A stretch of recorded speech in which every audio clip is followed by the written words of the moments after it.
বিচাৰিছো এটা বিশেষ খবৰ হাতত তামোল পানৰ বটালৈ এবাৰ আঁঠুকাহি গুৱাহাটী মহানগৰৰ বিজুলী ভৱনৰ সন্মুখত এবাৰ ৰাইজৰ দলৰ বৃহৎ প্ৰতিবাদী কাৰ্যসূচী আৰু এই মুহূৰ্তত আমি পুনে পুনে আপোনালোকক লৈ যাব বিচাৰিছো বিজুলী ভৱনলৈ আৰু এই মুহূৰ্তৰ এটা ডাঙৰ খবৰ স্মাৰ্ট মিটাৰৰ বিৰুদ্ধে বিজুলী ভৱনত উত্তাল প্ৰতিবাদ দেখা পোৱা গৈছে স্মাৰ্ট মিটাৰৰ লুণ্ঠন বন্ধ কৰাৰ দাবীৰে মহানগৰত উত্তাল প্ৰতিবাদ ৰাইজৰ দলৰ স্মাৰ্ট মিটাৰৰ জৰিয়তে অসমৰ শক্তি খণ্ডক আদানীক গটোৱাৰ ষড়যন্ত্ৰ ৰচা হৈছে স্মাৰ্ট মিটাৰ বন্ধ নকৰিলে ভয়ংকৰ আন্দোলনৰ হুংকাৰ ৰাইজৰ অসমত পুঁজিপতিৰ শাসন চলিবলৈ দিয়া নহব স্মাৰ্ট মিটাৰৰ জৰিয়তে ৰাইজক লুণ্ঠন কৰাটো বন্ধ কৰক চৰকাৰে স্মাৰ্ট মিটাৰৰ বিৰুদ্ধে বিজুলী ভৱনৰ সন্মুখত এবাৰ ৰাইজৰ দলৰ গৰ্জন দেখা পোৱা গৈছে এবাৰ বিজুলী ভৱনৰ সন্মুখত ৰাইজৰ দলৰ অভিনৱ প্ৰতিবাদী কাৰ্যসূচী হাতত তামোল পানৰ বটালৈ এবাৰ আঁঠুকাহি ৰাইজৰ দলৰ নেতা কৰ্মীয়ে এবাৰ উত্তাল প্ৰতিবাদ সাব্যস্ত কৰিছে বিজুলী ভৱনৰ সন্মুখত স্মাৰ্ট মিটাৰৰ জৰিয়তে অসমৰ শক্তি খণ্ডক আদানীক গটোৱাৰ ষড়যন্ত্ৰ ৰচা হৈছে স্মাৰ্ট মিটাৰ বন্ধ নকৰিলে ভয়ংকৰ আন্দোলনৰ সন্মুখীন হ'ব লাগিব বুলি এনেদৰে তেওঁলোকে আঁঠু লৈ বিজুলী ভৱনৰ সন্মুখত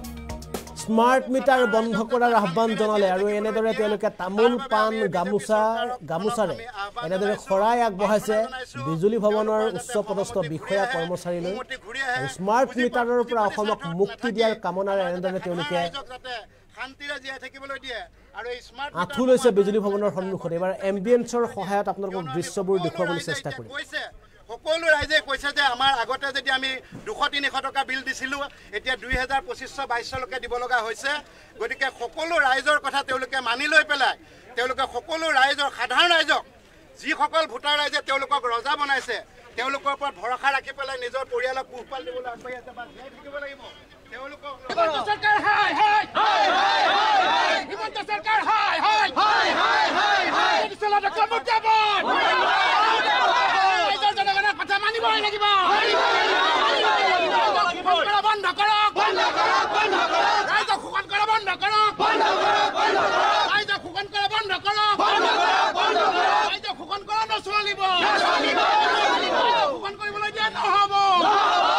আমি মেনেজিং ডাইৰেক্টৰ ছাৰক বাহিৰলৈ আহিবলৈ অনুৰোধ জনালোঁ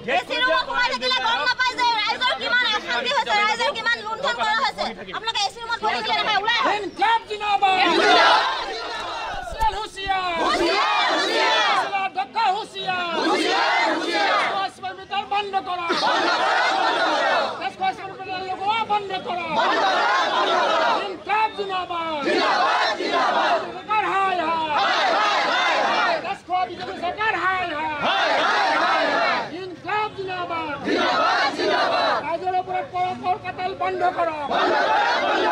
ইনকাম জিন্দাবাদ ইনকাম জিন্দাবাদ নামৰ কমিছন কোৱা হিমন্ত বিশ্ব শৰ্মা চৰকাৰ হাই হাই নামৰ কমিছন কোৱা হিমন্ত বিশ্ব শৰ্মা চৰকাৰ হাই হাই নামৰ টুপি কোৱা হিমন্ত বিশ্ব শৰ্মা চৰকাৰ হাই হাই এনি সেল গো বেক কম্পিউটাৰ বন্ধ কৰিব লাগিবই আমি হাতত অসমৰ বিদ্যুৎ খণ্ড গতাই দিয়া নচলিব চৰকাৰ হাই হাই হিমন্ত চৰকাৰ হাই হাই চলাটো কমুটাবন জনগণৰ কথা মানিবই লাগিব আমি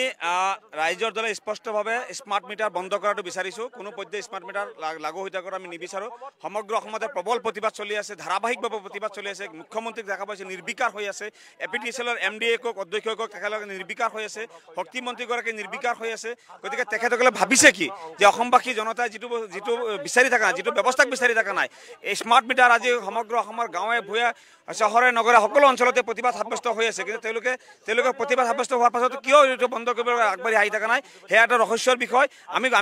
আমি অনুমান কৰিছোঁ যে তেখেতসকলে ক'ৰবাত নহয় ক'ৰবাত কমিশ্যনৰ অংক কৰিছে যে এটা বৃহৎ পৰিমাণৰ এটা লেনদেন হৈ আছে এটা বৃহৎ প্ৰতিষ্ঠানক আদানীৰ নিচিনা প্ৰতিষ্ঠানক তেখেতসকলে এইটো ঠিকা দিছে গতিকে তাৰ বৃহৎ অংক যিহেতু লেনদেন হৈছে গতিকে সেই লেনদেন ৰক্ষা কৰিবৰ কাৰণে আজি অসমৰ মানুহক তেওঁলোকে লুণ্ঠন কৰিবৰ কাৰণে কুণ্ঠাবোধ কৰি থকা নাই ৰাইজে ইমান প্ৰতিবাদ কৰাৰ পাছত তেখেতসকলে যে কোনো কাৰণতে এটাই বিবৃতিও প্ৰদান কৰি থকা নাই তাৰ অৰ্থটো হৈছে যে তেখেতসকলে যি লুণ্ঠন কৰিছে আৰু আমি ভাবোঁ যে এই গোটেই লুণ্ঠনৰ বা গোটেই লেনদেনৰ গোটেই কমিশ্যনৰ যি অংক চলিছে এই অংক গোটেইখিনি মুখ্যমন্ত্ৰী ডাঙৰীয়াৰ হস্তক্ষেপত চলি আছে মুখ্যমন্ত্ৰী বৰঘৰলৈকে এই কমিশ্যনৰ পইচা গৈ আছে বুলি আমাৰ অনুমান হৈ আছে গতিকে আমি মুখ্যমন্ত্ৰী ডাঙৰীয়াক আহ্বান কৰিছোঁ যে আপুনি আৰু টকাৰ পিছে ইমান ঘূৰিব নালাগে অসমবাসী আপোনাক মুখ্যমন্ত্ৰী আসনত অধিষ্ঠিত কৰিছিল আপুনি অসমবাসীৰ হৈ আপুনি কাম কৰিব লাগে জনসাধাৰণৰ যিটো বিচাৰে সেই কাম আপুনি কৰিব লাগে জনসাধাৰণে নিবিচাৰে কামত আপুনি কোনো দিনেই কোনো কাৰণতে গুৰুত্ব প্ৰদান কৰিব নালাগে এই আমি আহ্বান কৰিছোঁ আপুনি ৰাজধৰ্ম পালন কৰক আপুনি কিয়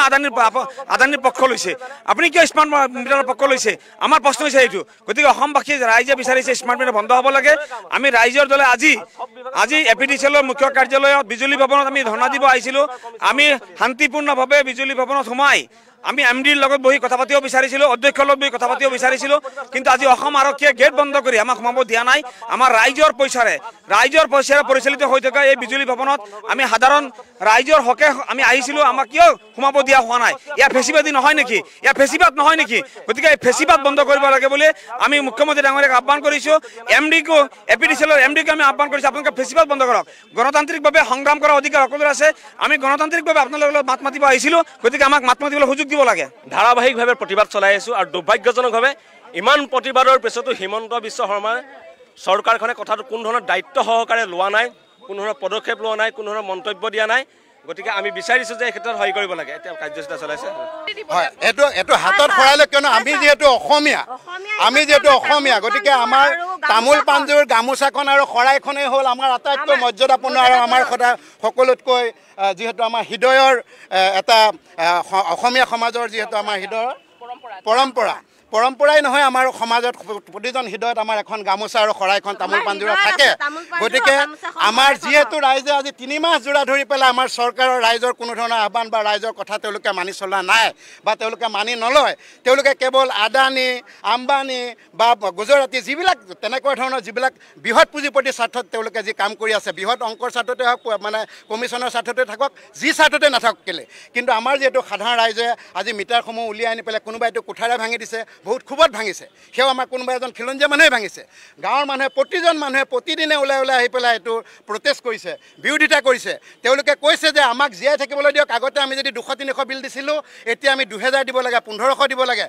যিহেতু প্ৰিপেইড কৰিব লাগে আগৰটোৱে থাকিবলৈ দিয়ক পোষ্টপেইডটোৱে থাকিবলৈ দিয়ক তাত কোনো অসুবিধা নাই তাততো কোনো আমাৰ অসমীয়া মানুহটো চুৰ নহয় আমাৰ অসমীয়া মানুহটো না পাৱাৰ কাটি পেলাই লাইন কাটি পেলাইতো চুৰি নকৰে ডিজিটেল মিটাৰটো চুৰি কৰিব নোৱাৰে গতিকে তেওঁলোকে আগতে যিহেতু 400-500 টকা দি পেলাই জীয়াই আছিলে আজি যি কণ্ডিশ্যন আজি অৰ্থনৈতিক অৱস্থা ভাৰতবৰ্ষৰ যি কণ্ডিশ্যন এই কণ্ডিশ্যনত আমাৰ অসমীয়া জাতি কিমান তললৈ গুচি গৈছে ইকনমিক অৱস্থা কিমান আমি মানুহে জীয়াই থাকিবলৈ নোপোৱা হৈছে আৰু তেনেস্থলত যদি এতিয়া ভোটৰ ওপৰত দানৰ পৰা দি আকৌ এইটো কৰে তেতিয়া আৰু অসমীয়া ৰাইজ ক'ৰ পৰা কেনেধৰণে চলি থাকিব বানপানীয়ে শেষ কৰিছে কৃত্ৰিম বানপানীয়ে শেষ কৰিছে খেতি পথাৰ নহয় বস্তুৰ মূল্য বৃদ্ধি গতিকে তাত হাজিৰা চাজিৰা নোপোৱা হৈছে কোনো উদ্যোগ ব্যৱস্থাপনা নাই উদ্যোগৰ তেনেকুৱা ব্যৱস্থাপনা নাই গতিকে আজি নিবনুৱা সমস্যা বাঢ়িছে তেনেস্থলত এখন ঘৰ চলাটো কিমান কষ্টকৰ সেইটো ৰাইজে চৰকাৰে বুজি পোৱা উচিত মই ভাবোঁ পুঁজিপতিসকলৰ স্বাৰ্থ এৰি আমাৰ সাধাৰণ ৰাইজক ৰক্ষাৰ স্বাৰ্থত বিজেপি চৰকাৰ আহক তেওঁলোকে কৈছিলে এখন মাটিৰ চৰকাৰ এখন ভেটি মাটিৰ চৰকাৰ খিলঞ্জীয়া